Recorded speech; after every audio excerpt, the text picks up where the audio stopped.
اللہ تعالیٰ کے بابرکت نام سے ابتدا ہے جو دلوں کے رازوں سے خوب واقف ہے۔ السلام علیکم دوستو، welcome on S G A stories.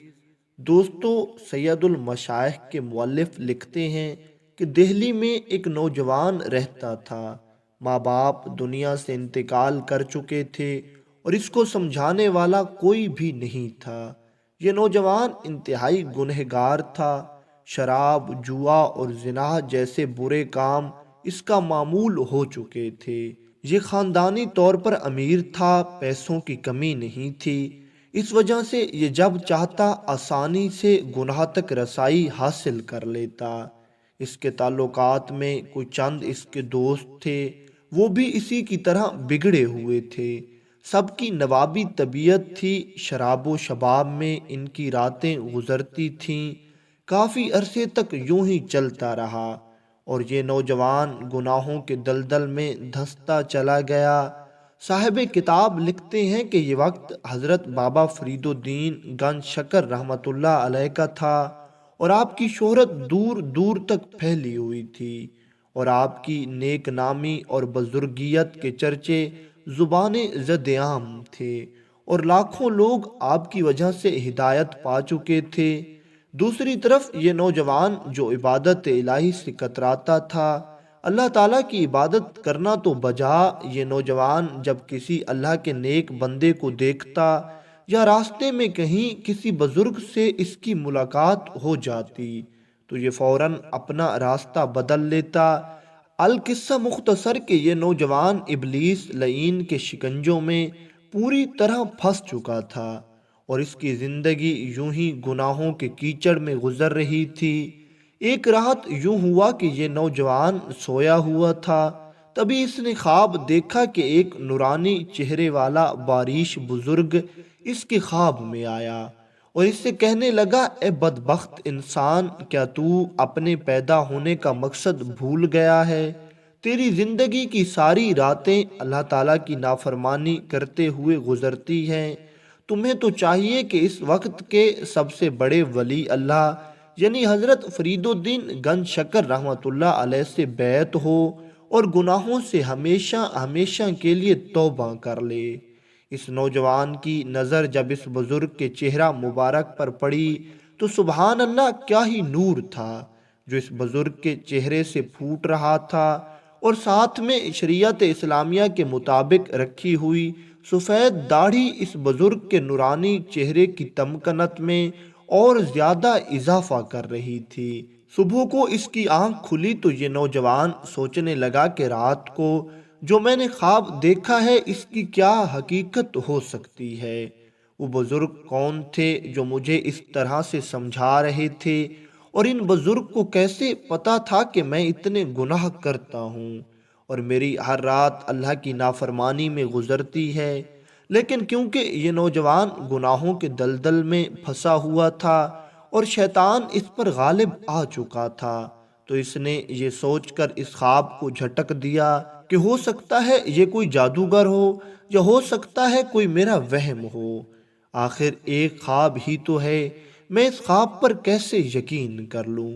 بس یہی سوچ کر اس نے خواب کو نظر انداز کیا اور اپنی گزشتہ زندگی کی طرف لوٹ آیا، اور پھر اس کا یہی معمول بن گیا۔ ایک مہینہ تو پھر یہ گناہوں میں مصروف رہا، لیکن ایک مہینے کے بعد پھر وہی بزرگ اس کے خواب میں آئے اور پھر اسی طرح اس کو نصیحت کرنے لگے، لیکن اس نوجوان نے اگلے دن صبح کو بیداری کے بعد پھر اس خواب کو نظر انداز کر دیا۔ ایک مہینے کے بعد پھر اس کو وہی خواب نظر آیا اور اس بار یہ بزرگ کہہ رہا تھا، سنو اے غافل انسان، یہ تمہارے لیے آخری ہدایت کا موقع ہے۔ اگر اب بھی تم توبہ نہیں کرتے تو شاید تم زندگی بھر کبھی توبہ نہ کر سکو، اور یوں ہی اللہ تعالیٰ کی نافرمانی کرتے کرتے تمہیں موت آ جائے گی اور تمہارا کھیل ختم ہو جائے گا۔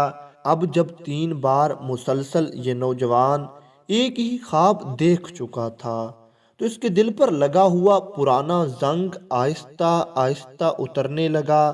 اس نے سوچا کہ آخر وہ بزرگ فرید الدین گنج شکر کون ہے جس کے پاس مجھے بھیجنے کے لیے ایک نورانی چہرے والا انسان مجھے ہدایت کر رہا ہے۔ آخر میں معلوم تو کروں کہ حضرت فرید الدین گنج شکر کون ہے اور کہاں پر موجود ہے۔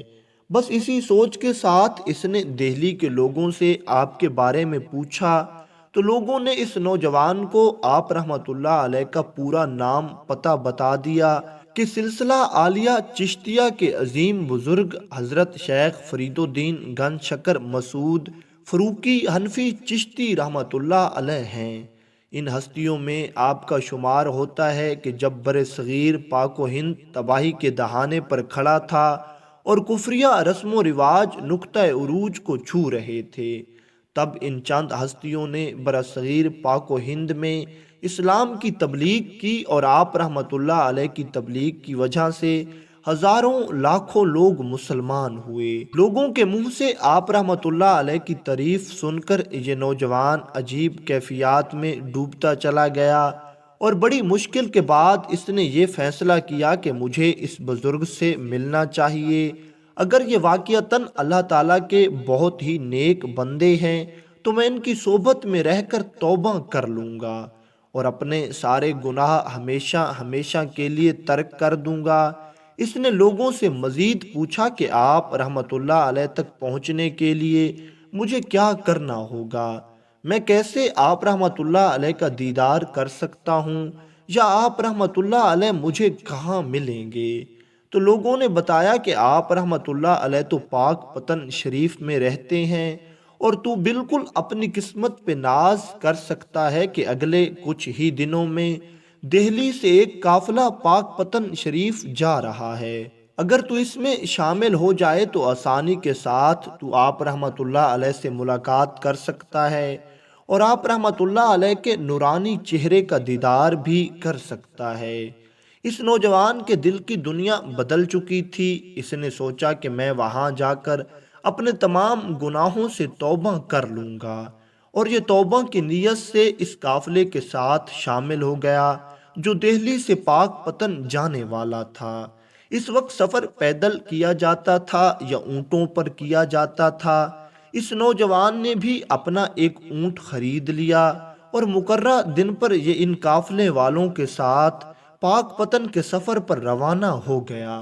چونکہ یہ نوجوان دولت مند تھا تو اس نے اپنے لیے ایک اعلیٰ نسل کا اونٹ لیا تھا، لیکن تقدیر الہی کو کچھ اور ہی منظور تھا، اور اس نوجوان کا اونٹ باقی اونٹوں کی نسبت آہستہ آہستہ چل رہا تھا، اور یہ نوجوان باقی سب قافلے والوں سے بالکل پیچھے تھا۔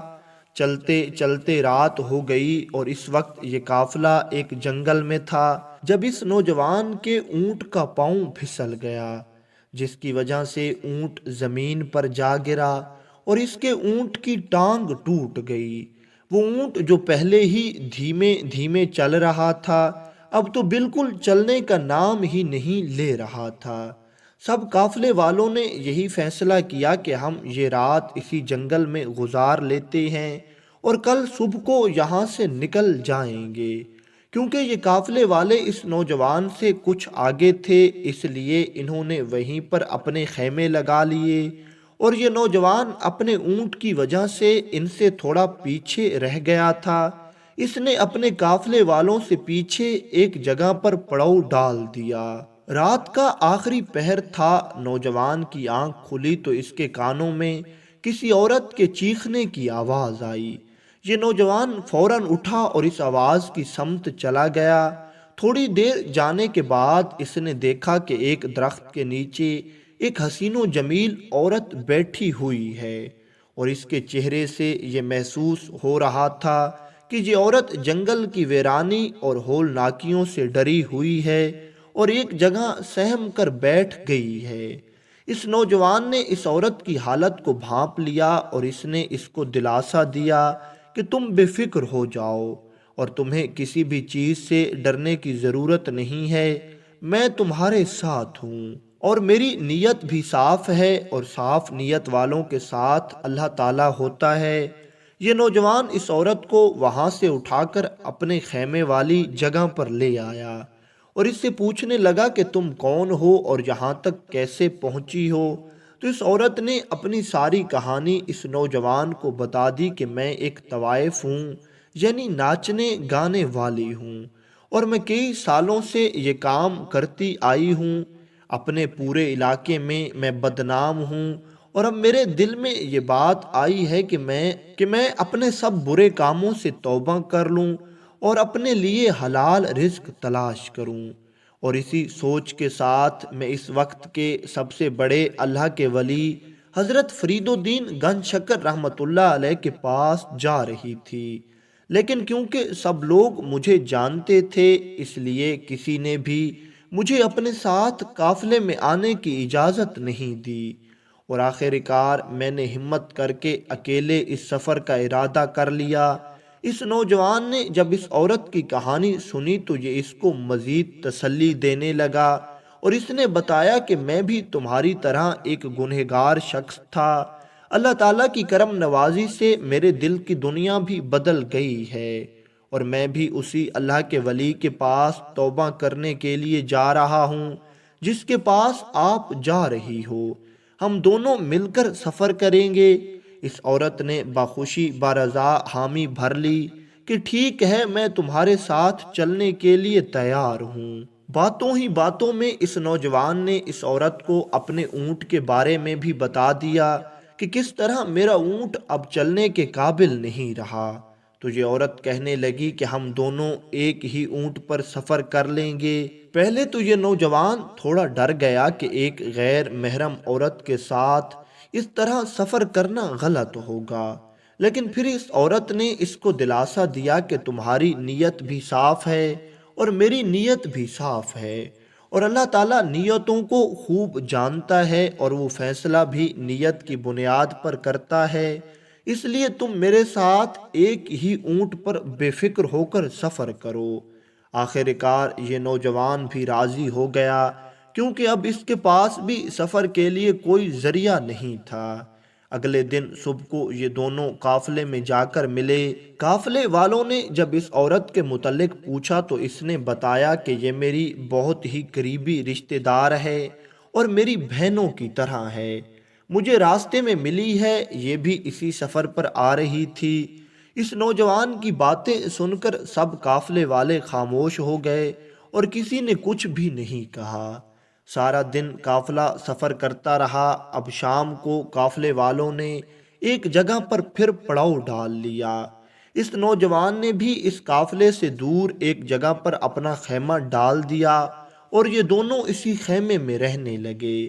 جب رات زیادہ تاریک ہو گئی اور سب قافلے والے اپنے اپنے خیموں میں سو گئے، یہ عورت اس نوجوان کو گناہ کی دعوت دینے لگی، اور اس نے اپنی ادائیں دکھا کر اس نوجوان کو بہکانا چاہا، لیکن کیونکہ یہ نوجوان توبہ کا ارادہ کر چکا تھا اور اس نے دل ہی دل میں اپنے گناہوں سے اللہ تعالیٰ سے توبہ کر بھی لی تھی، اس لیے یہ نوجوان اس کی طرف مائل نہیں ہوا، لیکن یہ عورت بھی مسلسل اپنے حسن سے اس نوجوان کو اپنی طرف مائل کرتی رہی، اور کیونکہ یہ نوجوان پہلے ہی برائی کا عادی تھا، بہت دیر تک صبر کرنے کے بعد اب اس نوجوان کا صبر ٹوٹ گیا اور یہ نوجوان اس عورت کی طرف بڑھنے لگا۔